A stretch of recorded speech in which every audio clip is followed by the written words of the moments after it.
Hello students, this is Prachi from Prachi tutorial. आज का हमारा टॉपिक है स्फेरिकल मिरर। पिछली क्लास में हमने क्या क्या चीज़ें देखी थी। पिछले क्लास में हमने इस चैप्टर का पूरा इंट्रोडक्शन पढ़ा था, जैसे लाइट, व्हाट इज़ लाइट, क्या होता है, रिफ्लेक्शन और रिफ्रैक्शन ऑफ लाइट क्या है, और हमने क्या देखा था, लॉज ऑफ रिफ्लेक्शन हमने देखा था, रियल इमेज, वर्चुअल इमेज, ये सारी चीज़ें देखी थी। ठीक है, आज का हमारा टॉपिक है स्फेरिकल मिरर। ठीक, अब देखिए स्फेरिकल मिरर क्या होता है, और इसके दो टाइप्स होते हैं, जैसे एक होता है कॉन्केव मिरर और कॉन्वेक्स मिरर। यहाँ से आपका मेन ये चैप्टर शुरू होता है। ठीक है, तो आप इस चीज़ को एकदम ध्यान से सुनना है ना। तो अभी हम क्या डिस्कस करने वाले हैं, स्फेरिकल मिरर से कैसे कॉन्केव और कॉन्वेक्स, मतलब किसी भी स्फीयर से आप कैसे कॉन्केव और कॉन्वेक्स मिरर को बनाओगे। ठीक है, तो देखो स्फेरिकल मतलब क्या बोल रहा है कि कोई एक स्फीयर की बात करें। अब ये किस टाइप का स्फीयर होगा, ये स्फीयर जो है वो अपन कंसिडर करते हैं कोई एक बॉल है ना, जो बॉल आपका हॉलो ग्लास से बना है, मतलब ग्लास बॉल है बट वो अंदर से हॉलो है। ठीक है, अब हमने क्या किया, जैसे ये ग्लास बॉल है समझ लो, है ना, एक स्फीयर है, अंदर से पूरा हॉलो है। अब हम उसको क्या कर रहे हैं, अब ये जो बॉल है उसको हम क्या किए, हम कट कर दिए। कहाँ पर से कट किए हैं, थोड़ा सा ऐसे साइड लेके हम ऐसे करके कट किए। ठीक है, तो जब आप कोई भी ऐसे स्फीयर, कोई भी इस तरीके से जैसे स्फीयर है, उसको कुछ ऐसे कट करोगे, है ना, ये जैसे हमारे पास ऐसे करके स्फीयर है ना, ये स्फीयर है। ठीक है, सर्कल नहीं है, कुछ यहाँ पर से हमने कट किया। तो जब यहाँ पर से कट करोगे तो आपको किस टाइप का, कुछ ऐसा करके कुछ ऐसा दिखेगा, ये हॉलो पार्ट ऐसे दिखेगा ना, मतलब अगर हम ऐसे कट कर दिए इसको तो कैसे हमें दिखाई देगा, कुछ ऐसे दिखेगा, ये ऐसे करके ये वाला पार्ट है ना। और अगर आप ऐसे करके अंदर को देखोगे तो कुछ इस टाइप का ऐसे हॉलो सा, ये ऐसा करके ऐसा, है ना। तो मतलब हमें कुछ ये वाला पार्ट मिला। ठीक है, ऐसे करके कट किया हमने, और कुछ इस तरीके से पार्ट मिला। ठीक, अब हम बोल सकते हैं कि ये वाला जो हॉलो वाला पार्ट हमें मिला, वो ये पूरा ग्लास का ही होगा, क्योंकि हमने स्फीयर से ही कट किया।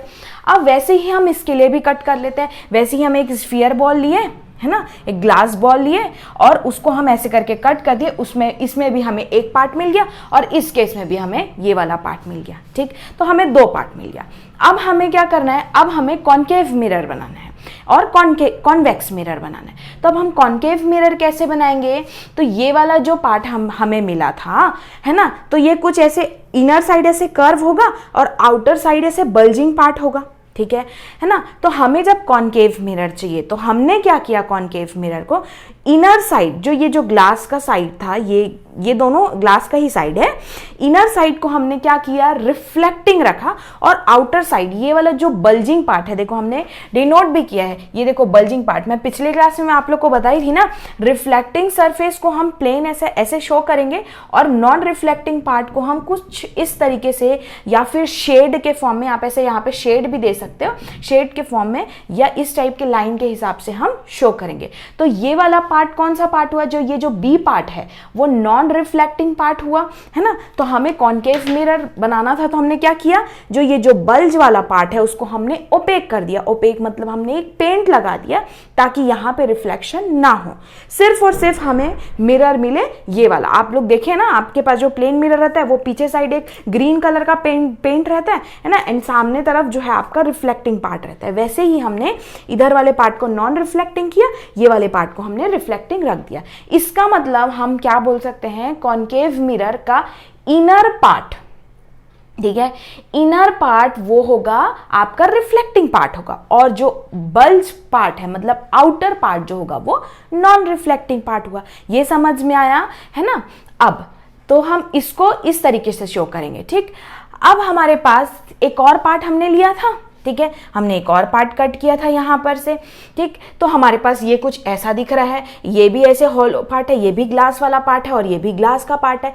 अब हमने क्या किया था, कॉन्केव में बल्ज आउट पोर्शन को हमने नॉन रिफ्लेक्टिंग बनाया था, बट कॉन्वेक्स में हम जस्ट अपोजिट करेंगे। ये जो इनर वाला पार्ट है इसको हमने पेंट कर दिया, मतलब ये वाला पार्ट को हमने पेंट किया, तो रिफ्लेक्टिंग पार्ट कौन सा वाला हुआ, वो हो जाएगा बल्ज आउट पार्ट। जो बल्जिंग आउट पोर्शन है ना वो होगा हमारे पास रिफ्लेक्टिंग पार्ट और अंदर वाले साइड को हमने ओपेक कर दिया।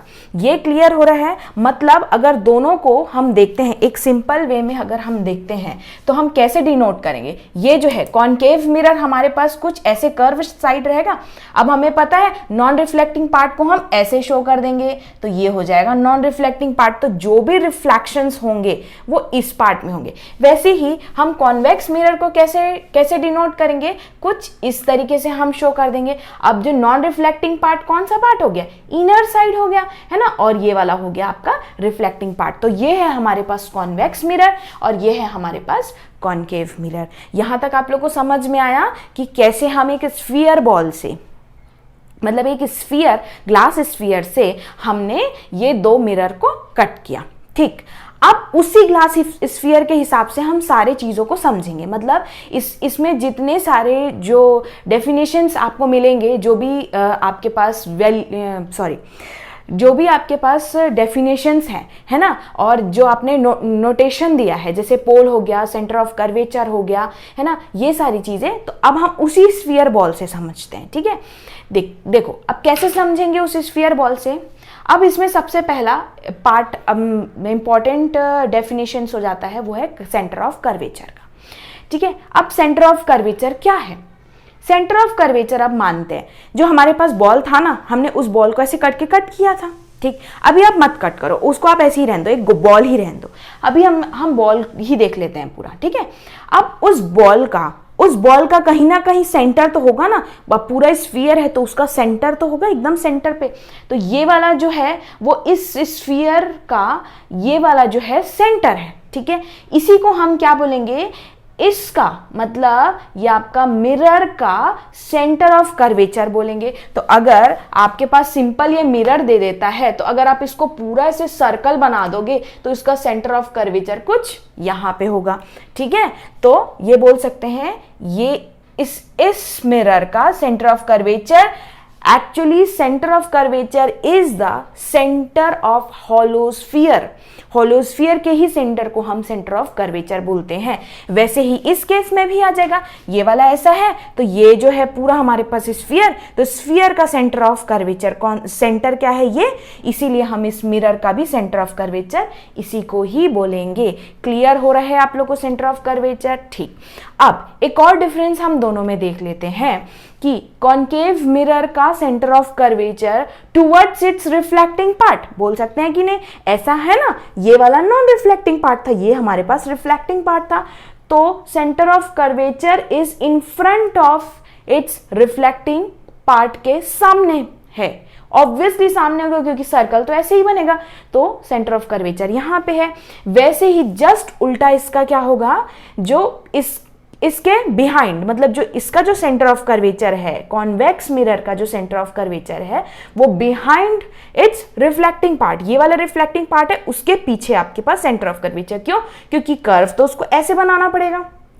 ठीक है, ये चीज समझ में आ रहा है सेंटर ऑफ कर्वेचर? ठीक, अब नेक्स्ट होता है हमारे पास रेडियस ऑफ कर्वेचर। अब सेंटर ऑफ कर्वेचर तो जब समझ में आ गया तो रेडियस ऑफ कर्वेचर भी समझ में आ जाएगा।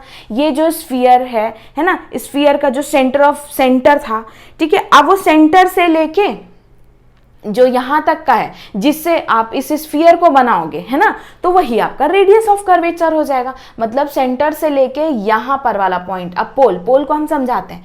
ठीक है, पोल से लेके सेंटर तक का जो पॉइंट, मतलब जिस रेडियस से आपने उस स्फीयर को बनाया होगा ना, वही आपका रेडियस ऑफ कर्वेचर है और वही आपका कॉनकेव और कॉन्वेक्स मिरर का रेडियस ऑफ कर्वेचर है। ठीक है, मतलब रेडियस ऑफ होलोस्फीयर ही रेडियस ऑफ कर्वेचर कहलाता है। क्लियर हो रहा है यहां तक? तो रेडियस ऑफ कर्वेचर क्या होगा? ये टुवर्ड्स इन फ्रंट होगा और ये जो है बिहाइंड होगा। क्लियर? ठीक, अब नेक्स्ट अपन देखते हैं वो है हमारे पास पोल। अब ये पोल क्या चीज है? यहां पे भी पोल है। अब ये क्या चीज है? ये क्या है? आपका जो मिरर है ना, आपने जो ऐसे करके जो कट किया है ना, ये मिरर, अब इस मिरर का सेंटर, ठीक है, आपने इस सेंटर को क्या कहा? Centre of curvature. बट ये किस चीज का सेंटर था? ये हमारा स्फीयर का सेंटर था। ये चीज आप लोग ध्यान रखना। But pole is a centre of mirror, जो आपने कट किया है ना इसका, उसका सेंटर, यहाँ पे मिरर का आपके पास सेंटर है वो पोल। ये आपके पास P से डिनोट करेंगे इसको, और ये वाले को भी हम P से डिनोट करेंगे। समझ में आ रहा है? तो मिरर का सेंटर हो जाएगा पोल। क्लियर हो रहा है यहाँ तक? अब नेक्स्ट होता है हमारे पास प्रिंसिपल एक्सिस। प्रिंसिपल एक्सिस को हम क्या बोलते हैं? एक्स एक्स डैश, है ना? X X dash is a principal axis. अब वो कौन सा एक्सिस है? जैसे ये है आपके पास बॉल था, ठीक है, ये आपके पास बॉल है, यहां पर आपने मिरर को कट किया था, ठीक है, तो जो मिरर का जो सेंटर होगा और सेंटर ऑफ कर्वेचर से पास होने वाला axis is called as principal axis. मतलब वो एक्सिस जो उस हॉलोस्फीयर के सेंटर से और जो मिरर है उसके सेंटर से पास होगा, मतलब पोल और सेंटर ऑफ कर्वेचर से कोई भी एक्सिस पास होगा, उसको हम प्रिंसिपल एक्सिस बोलेंगे। एग्जैक्टली सेम यहाँ पे भी है, सेंटर और पोल से पास होने वाले एक्सिस को हम बोलेंगे प्रिंसिपल एक्सिस। क्लियर हो रहा है यहाँ तक प्रिंसिपल एक्सिस? ठीक। अब नेक्स्ट आता है, अब क्या बच गया हमारे पास? आ गया एपर्चर। अब व्हाट इज एपर्चर? एपर्चर क्या है? देखो M M M M dash M dash, इस तरीके से हम एपर्चर की बात किए हैं। अब एपर्चर क्या चीज होगा? तो देखो क्या है, ये देखो यहां पर से हमने एक पार्ट को कट किया था, हॉलोस्फीयर से हमने ये कट करके, अब जितना रिफ्लेक्टिंग पार्ट है, मतलब हम इतने को ही मिरर बना रहे, इसको नहीं बना रहे हैं मिरर। जो बचा हुआ पार्ट है ना, मतलब ये वाले पार्ट को हमने मिरर नहीं बनाया है, हमने कट इसी को किया है। तो यहां से यहां, मतलब ये जो कट किया ना, तो ये जो टॉप वाला पार्ट है और ये जो बॉटम, मतलब एकदम एज वाला पार्ट जो है ना, वो वाले पार्ट को यहां से यहां तक अगर हम मेजर करते हैं, मतलब इसी को हम क्या बोल देंगे? Diameter of reflecting surface. मतलब रिफ्लेक्टिंग पार्ट, इस हॉलो का जो रिफ्लेक्टिंग पार्ट निकला सिर्फ इतना, और यहां से यहां तक को हम बोलेंगे एपर्चर, ठीक है। और ये एपर्चर बहुत ही स्मॉल रहता है, ठीक है। तो इस पार्ट को हम बोल दिए एपर्चर, मतलब यहां से यहां तक को हम बोल दिए एपर्चर। सिर्फ और सिर्फ हम रिफ्लेक्टिंग पार्ट की बात कर रहे हैं। इस केस में भी वही चीज, ये हो गया, ये पूरा रिफ्लेक्टिंग पार्ट, इधर है रिफ्लेक्टिंग पार्ट, लेकिन एपर्चर इसका कुछ ये वाला पार्ट है, तो this one is a aperture, ठीक है। यहां तक आप लोग को समझ में आ रहा है कॉनकेव मिरर किस तरीके से बन रहा है एंड कॉन्वेक्स मिरर किस तरीके से बना, एंड इसमें जितने भी डेफिनेशंस हैं वो आप लोग के बहुत इंपॉर्टेंट है। अब देखो ये जो हॉलोस्फीयर ऑफ ग्लास क्या है, तो ये जो डॉटेड लाइन से डिनोट किया गया है ना, यही आपका हॉलोस्फीयर ऑफ ग्लास है। बस अब इसमें और कुछ नहीं है समझाने के लिए। इसके बाद हम जो है इसमें focal length, principal focal length किसको बोलते हैं, फोकस किसको बोलते हैं, प्रिंसिपल फोकस किसको कहा जाता है, ये चीज हम इसके बाद हम पढ़ने वाले हैं, ठीक है। यहां तक आप लोग को चीजें क्लियर हो रही है? ये बहुत इंपॉर्टेंट टॉपिक है, यहीं से आपको चीजें समझ में आने लगेगी। अगर ये चीज समझ में नहीं आया, थोड़ा सा भी कंफ्यूजन हुआ, तो आगे के टॉपिक आपको डिफिकल्ट हो सकते हैं, ठीक है। तो आप इसको नोट डाउन करिए, फिर हम नेक्स्ट टॉपिक की ओर बढ़ते हैं, ठीक है।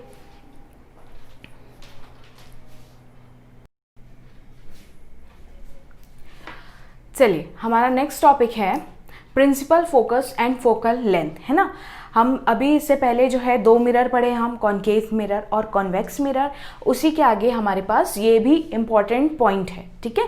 प्रिंसिपल फोकस क्या होता है एंड फोकल लेंथ क्या चीज़ है, ठीक है। अभी उसमें हम क्या क्या देखे थे? सेंटर ऑफ कर्वेचर देखे थे, पोल क्या होता है, रेडियस ऑफ कर्वेचर देखे थे, एंड प्रिंसिपल एक्सिस, ये सारी चीज़ें, ठीक है। अब इसमें हम देखने वाले हैं फोकस और फोकल लेंथ, ठीक।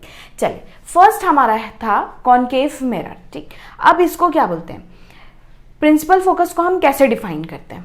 It is the point on the principal axis of the mirror at which rays of light incident on the mirror in a direction parallel to the principal axis actually meet after reflection from the mirror। समझ में आया आप लोग को? नहीं आया? ठीक है, चलिए अब बताते हैं हम क्या है, ये क्या बोल रहे हैं डेफिनेशन का मतलब। आप प्रिंसिपल फोकस की बात करें, ठीक है। तो प्रिंसिपल फोकस एक ऐसा पॉइंट है, कहाँ? प्रिंसिपल एक्सिस में। हमने ये देखा था ना, ये वाला हमारे पास कॉनकेव मिरर, उसका जो है नॉन रिफ्लेक्टिंग पार्ट ये वाला हो गया, और रिफ्लेक्टिंग पार्ट कौन सा पार्ट हुआ? इनर पार्ट हुआ, ठीक है। और ये हो गया हमारे पास प्रिंसिपल एक्सिस, ये एक्स एक्स डैश के फॉर्म में हम इसको प्रिंसिपल एक्सिस बोले थे। वो प्रिंसिपल एक्सिस जो कहाँ से पास होके जाएगा? सेंटर ऑफ कर्वेचर और पोल से पास होके जाएगा, ठीक। अब इस प्रिंसिपल एक्सिस में एक ऐसा पॉइंट है, कौन सा पॉइंट बोल रहे हैं हम? फोकस की बात कर रहे हैं, प्रिंसिपल फोकस। एक ऐसा पॉइंट है, वो पॉइंट क्या हो रहा है? At which the rays of light incident on the mirror in a direction parallel to principal axis. मतलब क्या हो रहा है, जब कोई भी रेज आ रहे हैं, मतलब जैसे सोर्स है वहां पे, तो सोर्स से जो है रेज, इंसिडेंट रेज आ रहे हैं, ये क्या है? ये आपके पास इंसिडेंट रेज है ना? इंसिडेंट रेज आ रहे हैं, बट वो रेज कैसे हैं? वो रेज जो है इस प्रिंसिपल एक्सिस के पैरेलली आ रहे हैं। देखो पैरेलल के फॉर्म में आ रहा है ना, तो इंसिडेंट रे अगर प्रिंसिपल एक्सिस के पैरेलल आता है, ठीक, पैरेलल आया, फिर ये आया यहां से रिफ्लेक्ट हुआ, ये आया यहां स्ट्राइक किया, इधर रिफ्लेक्ट हुआ, फिर आया रिफ्लेक्ट हुआ, फिर यहां रिफ्लेक्ट हुआ, ठीक। अब रेज पैरेलल आने के बाद आफ्टर स्ट्राइकिंग, है ना, जैसे वो मिरर को टच किया, स्ट्राइक किया, रिफ्लेक्ट बैक हुआ, है ना, रिफ्लेक्ट होने के बाद कहीं पे एक पॉइंट में जाके वो सबके सब जो है वो मिल जा रहे हैं, ठीक है, एक पॉइंट में सबके सब जाके फोकस हो जा रहे हैं। तो इसी को हम क्या बोल रहे हैं? Principal focus of a concave mirror. Clear हो रहा है? मतलब क्या कर रहा है ये लाइट्स को, ये जो लाइट्स आ रहे थे उसको क्या कर रहा है? कन्वर्ज कर रहा है, मतलब एक पॉइंट पे फोकस कर दे रहा है। अब उसको क्या बोलेंगे? कन्वर्जिंग, है ना, एक पॉइंट पे फोकस कर दिया, इसको हम बोल दिए कन्वर्जिंग। तो इसी मिरर को हम और क्या बोल सकते हैं? इसको कन्वर्जिंग मिरर बोल सकते हैं कि नहीं? क्योंकि इसकी प्रॉपर्टी कन्वर्ज करने की प्रॉपर्टी है। क्लियर हो रहा है आप लोग को, है ना? तो ये क्या बोल रहा है? To the principal axis actually meet after reflection from the mirror, मतलब एक्चुअली में मीट हो रहा है। ये एक्चुअली वर्ड जो है वो बहुत इंपॉर्टेंट है। जब हम नेक्स्ट जो मिरर पढ़ेंगे ना, उसमें से समझ में आ जाएगा कि ये क्यों इतना इंपॉर्टेंट है, ठीक। यहां तक समझ में आया? तो सारे के सारे रेज जो है आफ्टर रिफ्लेक्शन यहां पे एफ पॉइंट पे जाके मीट कर रहे हैं, ठीक। अब हम F को क्या बोल रहे हैं? ये प्रिंसिपल फोकस है। अब फोकल लेंथ क्या चीज होगा? जैसे हमारे पास रेडियस ऑफ कर्वेचर था, वैसे ही टाइप का फोकल लेंथ, मतलब उस जो पोल से लेके फोकस के बीच का जो डिस्टेंस है ना, distance from P to F, मतलब पोल से लेके फोकस के बीच का डिस्टेंस को हम बोलेंगे फोकल लेंथ। उसको हम क्या बोलते हैं? स्मॉल f से डिनोट करते हैं और कैपिटल F से हम फोकस को डिनोट करते हैं। ये चीज समझ में आ रहा है? तो ये होता है हमारे पास principal focus and focal length of a concave mirror. अब नेक्स्ट हम करेंगे, इसको आप लोग नोट डाउन कर लीजिए, एंड नेक्स्ट हम देखेंगे कि principal focus and focal length of a convex mirror. Okay,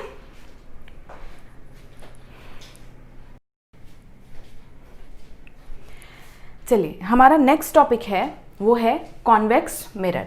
इससे पहले हमने कॉन्केव मिरर देखा था, अब हमारे पास आता है कॉन्वेक्स मिरर, ठीक।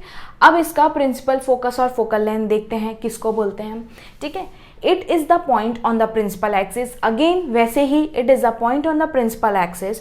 प्रिंसिपल एक्सिस में ये आपके पास ऐसे प्रिंसिपल एक्सिस है, एक्स डैश प्रिंसिपल एक्सिस है। उस प्रिंसिपल एक्सिस में एक ऐसा point from which rays of light incident on the mirror in the direction parallel to the principal axis appears to diverge after reflection from the mirror। मतलब क्या हो रहा है यहाँ पे? उसमें क्या था? actually meet on that point, मतलब जो रेज आ रहे थे पैरेलल, है ना, रेज आ रहे थे, फिर वो रिफ्लेक्ट होने के बाद किसी एक पॉइंट में जाके मीट कर जा रहा था, जैसे फोकस में जाके मीट कर गया, उसको हम बोले थे principal focus of a concave mirror. अब कॉन्वेक्स मिरर की जब बात करेंगे तो क्या है, अगेन हम इसको एक बार फिर से देख लेते हैं। ये वाला कर्व, तो ये जो बल्जिंग आउट पार्ट क्या था? वो रिफ्लेक्टिंग सरफेस था और ये नॉन रिफ्लेक्टिंग पार्ट था, ठीक है ना। अब जो पैरेलल रेज आ रहे हैं, पैरेलल रेज मतलब किसके पैरेलल? प्रिंसिपल एक्सिस के पैरेलली जो भी रेज आ रहे हैं वो यहाँ पे स्ट्राइक होने के बाद वो तो ऐसे करके चले जाएंगे, है ना, वो तो मतलब ऐसे रिफ्लेक्ट हो जाएंगे, ठीक है, ये रिफ्लेक्ट हो गया। अब रिफ्लेक्ट होने के बाद देखो कैसे रिफ्लेक्ट हो रहा है, कुछ इस तरीके से रिफ्लेक्ट हो रहा है, मतलब ऐसे दूर दूर चला जा रहा है। आफ्टर रिफ्लेक्शन जो रेज है वो बहुत दूर दूर चले जा रहे हैं, ठीक। लेकिन जब हम उसको पीछे प्रोड्यूस करेंगे, मतलब ये वाला जो रेज है उसको हम ऐसे पीछे प्रोड्यूस कर दिए, फिर ये वाला रेज को हम पीछे प्रोड्यूस कर दिए, ये वाले रेज को भी पीछे, और इसको भी जब हम पीछे प्रोड्यूस किए, तब हमने देखा कि किसी एक पॉइंट पे जाके वो फोकस कर जा रहा है। मतलब अब ये वाले फोकस पॉइंट को हम क्या बोलेंगे, ये वाला फोकस जो पॉइंट है वो हम बोल सकते हैं कि यहीं से, मतलब ऐसे अगर हम देखेंगे तो ये ऐसा दिख रहा है ना कि यहीं से ही निकल रहा है रेज, यहीं से निकल रहा है, तो appears to diverge after reflection, मतलब इस पॉइंट से ऐसा दिखने लग गया कि ये यहीं से डाइवर्ज हो रहा है, बट एक्चुअली यहाँ पर कोई भी रेज मीट नहीं कर रहे हैं, है ना, इसीलिए हम इसको डॉटेड लाइन से शो किए। समझ में आया आप लोग को? तो ये वाला जो है यहाँ पे इट अपीयर्स, मतलब यहां से आपको ऐसे डाइवर्ज होते हुए दिखाई दे रहा है, इसीलिए ये वाले पॉइंट को हम क्या बोलेंगे, ये बोलेंगे हमारे पास प्रिंसिपल फोकस, ठीक। क्यों? और देखो प्रिंसिपल फोकस भी इस मिरर का बैक साइड है ना, नॉन रिफ्लेक्टिंग पार्ट साइड है, क्योंकि इसका जो ऐसे सर्कल तो ऐसा कुछ बनता है ना, तो जो भी है वो यहां पे होगा। समझ में आया आप लोग को? ठीक। तो और क्या बोल सकते हैं, इससे पहले जो मिरर हमने देखा था वो क्या कर रहा था, वो कन्वर्ज कर रहा था एक पॉइंट पे, लेकिन ये वाला मिरर जो है वो क्या कर रहा है, डाइवर्ज कर दे रहा है। डाइवर्ज कर रहा है मतलब सारे रेस को क्या कर रहा है, अलग अलग ऐसे इधर जा रहा है, इधर जा रहा है, कहीं पे जाके मीट नहीं कर रहा है, तो इसको हम क्या बोलेंगे, इसको हम डाइवर्जिंग मिरर बोल सकते हैं कि नहीं बोल सकते, ठीक। वो था हमारे पास कन्वर्जिंग और ये हो गया हमारे पास डाइवर्जिंग। समझ में आ रहा है? अब जो वैसे ही सेम पोल से लेके फोकस तक के डिस्टेंस को हम क्या बोले हैं, फोकल लेंथ। यहां तक आप लोग को क्लियर हो रहा है? तो ये है हमारे पास प्रिंसिपल फोकस क्या होता है एंड फोकल लेंथ आपके पास क्या होता है। और एक और चीज है, जो सेंटर ऑफ कर्वेचर जो PC जो होता है, मतलब पोल से लेके सेंटर, मतलब सेंटर ऑफ कर्वेचर, या फिर आप ये डिस्टेंस को क्या बोलते थे, PC इज इक्वल्स टू क्या है, रेडियस ऑफ कर्वेचर, ठीक है। और ये वाला जो डिस्टेंस है और ये वाला जो डिस्टेंस है, इन दोनों में एक रिलेशन रहता है। मतलब क्या रहता है, ये जो सेंटर ऑफ कर्वेचर जो डिस्टेंस होता है उसका जस्ट हाफ पे रहता है आपके पास फोकस, चाहे वो आप कॉन्केव की बात करो, चाहे वो आप कॉन्वेक्स की बात करो। मतलब जो f जो होगा, small f, focal length is equals to double the radius of curvature. ये हमारे पास दोनों के बीच का रिलेशन होता है। आगे वाले टॉपिक्स में इसको और डिटेल में हम करेंगे। समझ में आ रहा है यहाँ तक आप लोग को? ठीक है, चलिए उसके बाद हमारे पास नेक्स्ट टॉपिक रहेगा, साइन कन्वेक्शंस रहेंगे हमारे पास, एंड उसके बाद जो है आपका थोड़ा सा टफ वाला टॉपिक स्टार्ट होगा, वो आपके पास रूल्स वगैरह जो आएंगे, ये सारे टॉपिक्स रहेंगे। ठीक है, यहाँ तक आप लोग को समझ में आ रहा है? चलिए, तो अगर आप लोग को मेरी वीडियोस अच्छी लग रही है तो आप ज़रूर मेरे वीडियोस को लाइक करिए, शेयर करिए अपने फ्रेंड्स के साथ एंड सब्सक्राइब करिए। Thank you.